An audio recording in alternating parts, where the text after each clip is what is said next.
Salve, galera! E na Eurocopa 2024 ganhou quem jogou o melhor futebol.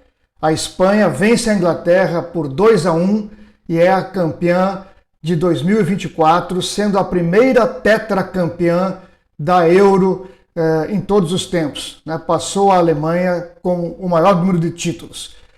Para o jogo de hoje contra a Inglaterra, o técnico da Espanha trouxe de volta o Carvajal, que era óbvio, e trouxe também o Lenormand, se bem que o Nacho, que tinha jogado no lugar dele na semifinal, tinha ido muito bem. Já a Inglaterra começou com o Luke Shaw, lateral do Manchester United, que tinha feito apenas cerca de 5 partidas ao longo de toda a última temporada. Isso demonstra não só a qualidade e a confiança que o técnico tem nesse jogador, mas também a falta de opções que a Inglaterra tem na lateral esquerda. Tanto é que vinha jogando, antes do Luke Shaw ser titular, o Trippier, que é um lateral direito, que joga no Newcastle, que vinha sendo improvisado na lateral esquerda. O jogo começou como era previsível, com o domínio territorial e de posse de bola da Espanha, que durante o primeiro tempo inteirinho ficou com esse controle do jogo.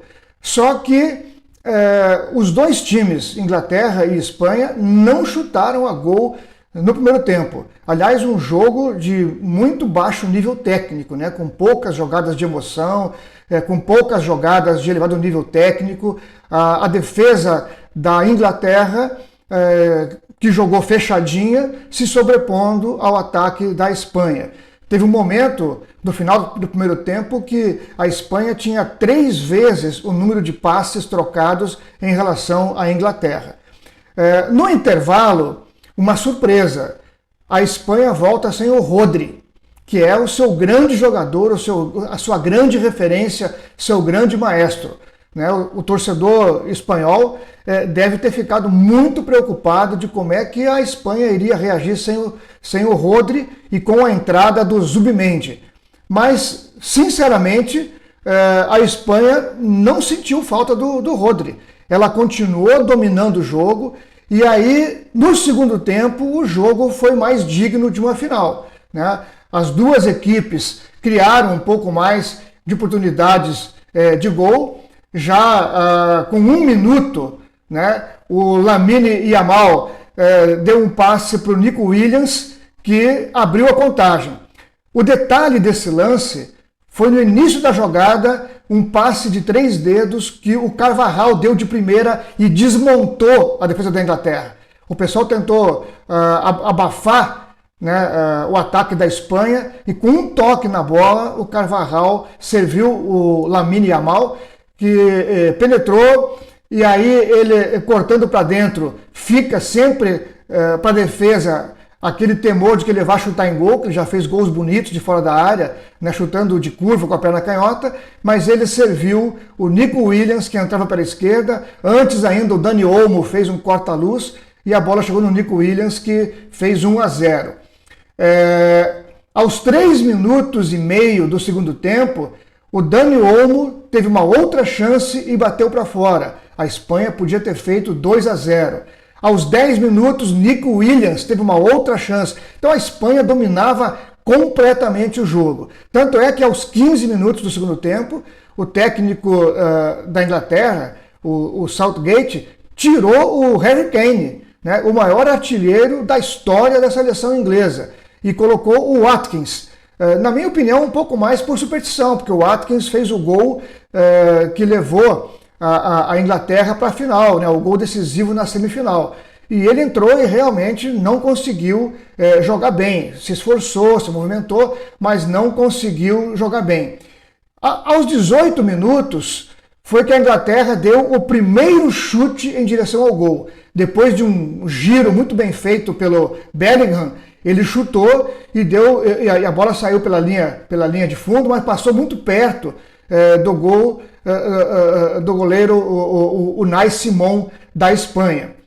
Aos 21 minutos, o Lamine Yamal teve uma chance clara e essa bola não entrou com uma defesaça do Pickford. ele no chão, lá no cantinho, ele com a pontinha dos dedos conseguiu desviar e salvou o gol que seria o 2-0 da Espanha, e praticamente poderia ali já encaminhar o título para a Espanha. E aos 27 minutos, 6 minutos depois dessa defesaça do goleiro da Inglaterra, o Palmer, que havia entrado no lugar do volante Mainoo, né, aí sim num gesto taticamente compreensível e ousado do técnico da Inglaterra, que tirou um volante, recuou o Bellingham para fazer o segundo volante ali e tornou o time muito mais agressivo com a entrada do Palmer. E o Palmer, depois de uma jogada bonita, coletiva do ataque da Inglaterra, a bola chegou até o Bellingham, que tinha invadido a área, e ele só parou e ajeitou para a chegada do Palmer, que chutou chapado no cantinho, sem defesa para o Unai Simon.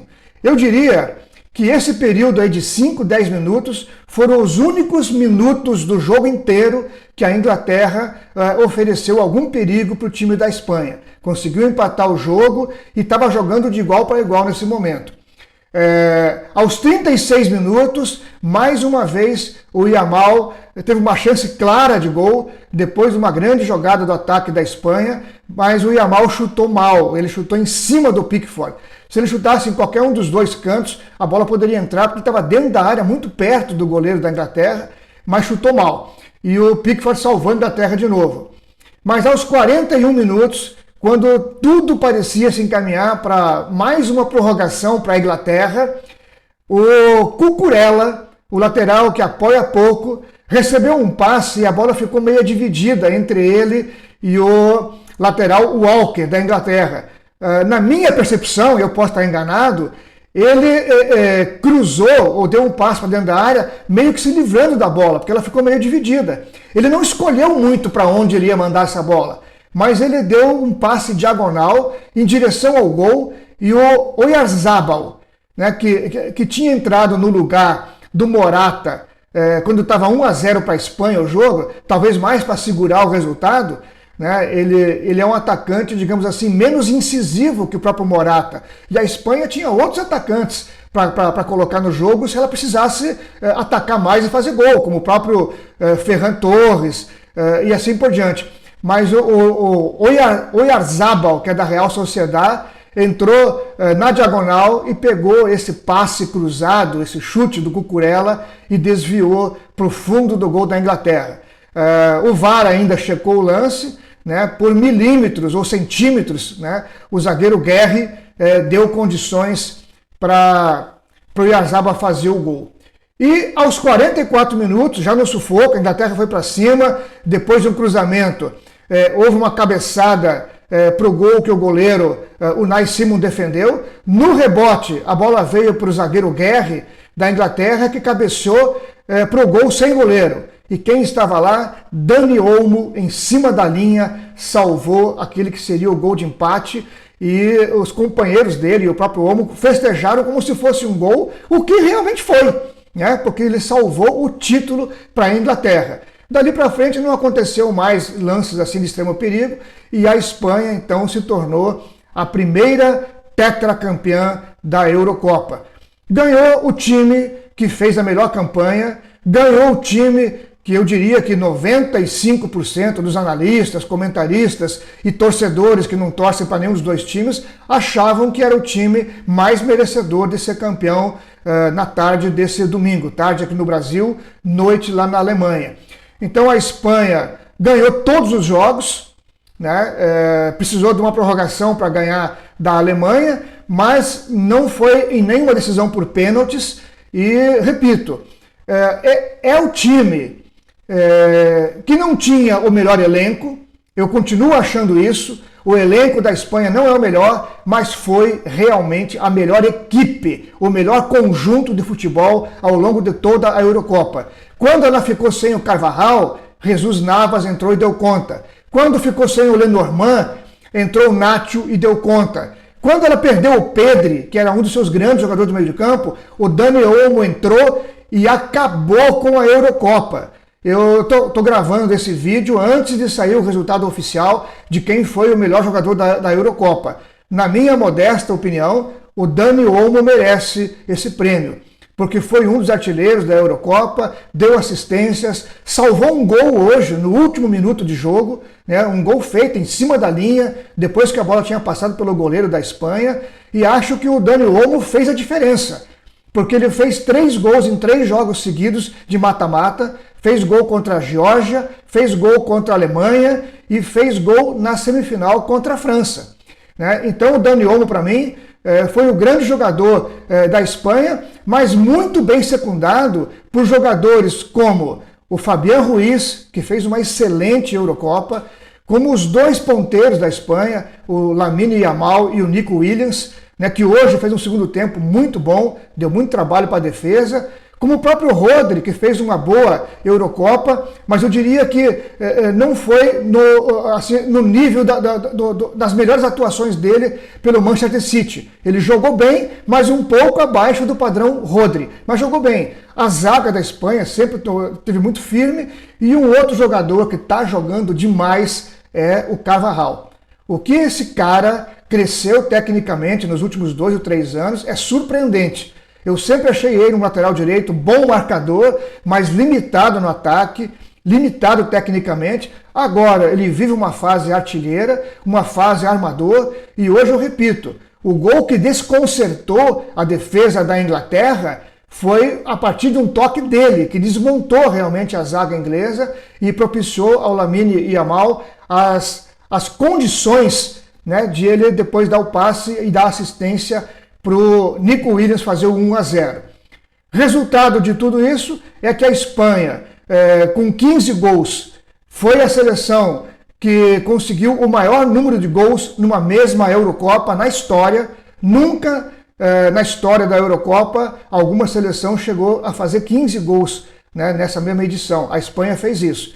E, lamentavelmente, um jogador que é um ícone de bom desempenho, de referência como centroavante, que é o Harry Kane, maior artilheiro da história do Tottenham, maior artilheiro da história da seleção inglesa, foi para a Alemanha esse ano jogar no Bayern de Munique, um time que tinha ganho 9 campeonatos alemães em seguida, e o Harry Kane até hoje não tem um título na sua história como jogador.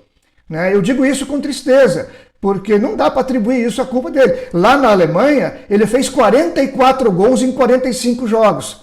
Mas, né, não sei se ele é carregado de azar, para quem acredita nisso, né? Ele chegou na Alemanha e o multicampeão Bayern de Munique conseguiu passar um ano sem ser campeão. Então, e o Harry Kane passa de novo mais uma Eurocopa junto com a seleção inglesa em jejum. A seleção inglesa que desde 1966, quando ganhou o título em casa, com um gol polêmico na prorrogação, nunca mais ganhou nada. Então faz 58 anos que a Inglaterra ganhou o seu único título internacional importante.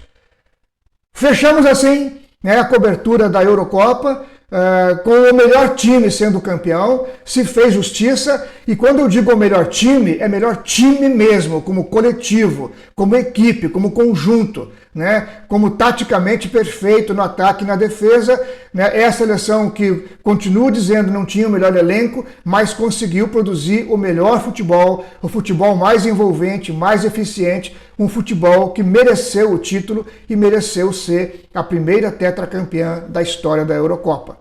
Obrigado a você que acompanhou a cobertura aqui pelo canal Camisa 4 de Sérgio Ried. Se você gostou do nosso vídeo, por favor, curta e compartilhe com seus amigos. E não esqueça de se inscrever para continuar recebendo notificações dos vídeos aqui do nosso canal. Muito obrigado pela sua companhia e até a nossa próxima edição.